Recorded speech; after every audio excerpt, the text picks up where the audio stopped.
The religious habit is a sign of consecration to Christ. For women religious, it is traditionally meant to represent a wedding gown, symbolising their spousal union with Christ. But so many religious over the last 50 years have given up the habit, or adapted it until it's no longer recognisable for what it is. Is this what the Church has asked of them? What exactly has the Church said about the religious habit?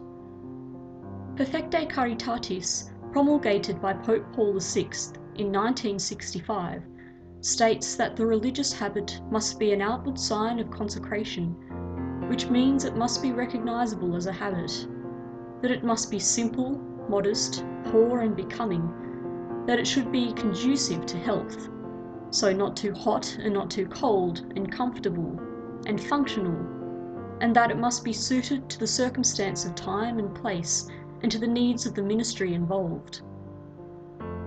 No more than 6 years later, the same Pope released another document for religious, titled Evangelica Testificatio, where he reiterates these requirements of the religious habit, and clarifies that that habit must be clearly distinct from secular forms of dress. In 1996, Pope John Paul II in Vita Consecrata again reiterates these points, but adds that, and I quote, "Where valid reasons of their apostolate call for it, religious, in conformity with the norms of their institute, may also dress in a simple and modest manner, with an appropriate symbol, in such a way that their consecration is recognisable." This passage has been misinterpreted and taken advantage of by those religious who wish to do away with the habit altogether. Many have thrown away their habits, and instead choose to always wear a form of dress with an appropriate symbol, but not in such a way that their consecration is recognisable, as is clearly required in Vita Consecrata.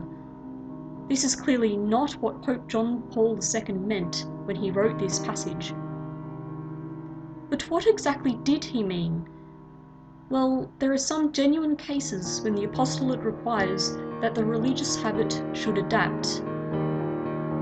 For instance, some religious who work in healthcare need to wear suitable clothing while they work. Often this can be done while still wearing the habit or a modified version of it, so that they are clearly recognisable. For example, some need to dress as nurses, or some need to dress up in scrubs while in an operating theatre. But there can also be political reasons which require dispensation of the habit, although these circumstances are rare.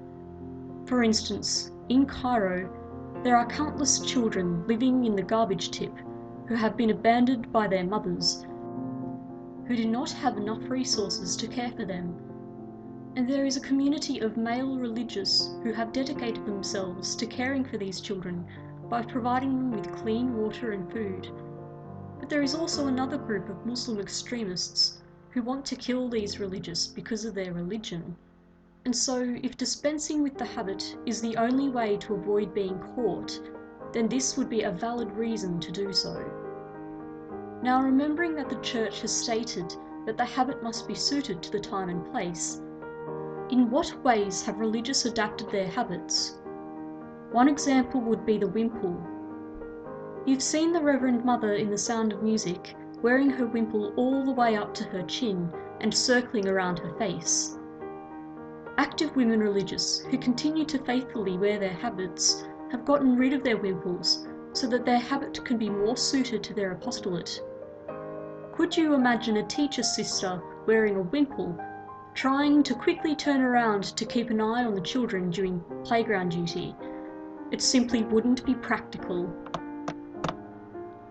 However, there are many enclosed orders, such as the Carmelites, who do not engage in an active apostolate, and don't need to adapt their habit for apostolic purposes, and so have chosen to keep the wimple in the spirit of the traditions of their order.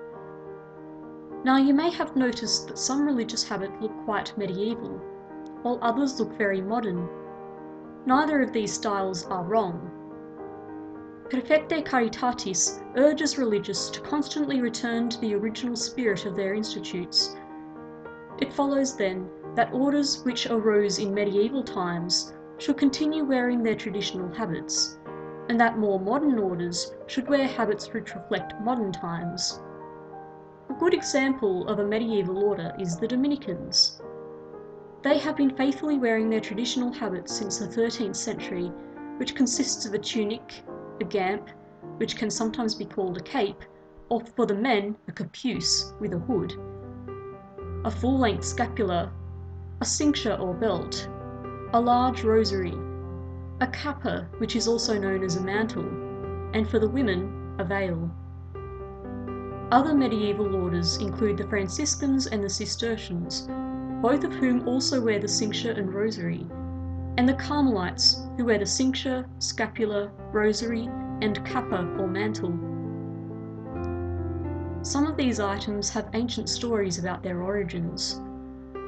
There is a tradition that in 1251, a lady appeared to St. Simon Stock, a Carmelite friar, and gave him the brown scapula, which subsequently became an essential part of the Carmelite habit. Many devout Catholics today still wear a small version of this scapula.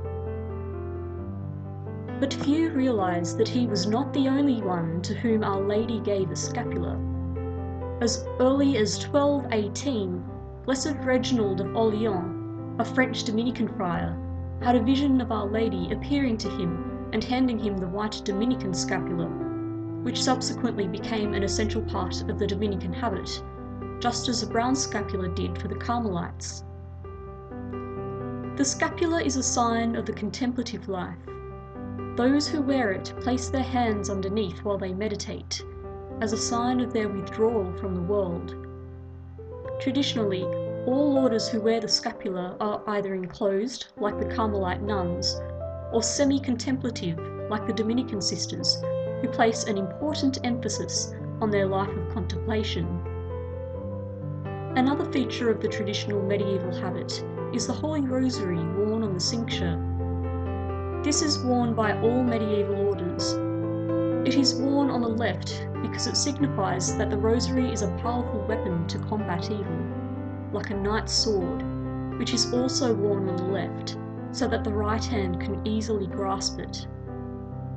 It's commonly believed that Saint Dominic himself had a vision of Our Lady who gave him the rosary, but there is historical evidence that this did not happen. A medieval historical figure known as Lady MacGyver, who died between 1066 and 1086, left her rosary to a loved one in her will. This will predates St. Dominic's birth, indicating that the Holy Rosary was around before he was even born. Skipping ahead a few centuries, there have been some women religious who have worn the cornet, which might look quite peculiar to our modern eyes. You may be familiar with the Flying Nun, which exemplifies this style of headdress. This TV show accurately presented this style of religious habit in its time, where the sisters would adopt a modified version while they engaged in an active apostolate or in manual work. The cornet was originally worn by the Daughters of Charity, a 17th century French order founded by St. Vincent de Paul. At that time, this style of headdress would not have seemed strange at all. In fact, when we look at some of the headdresses worn by the laity of the day, it would have seemed quite fashionable. It was therefore suitable for that time and place.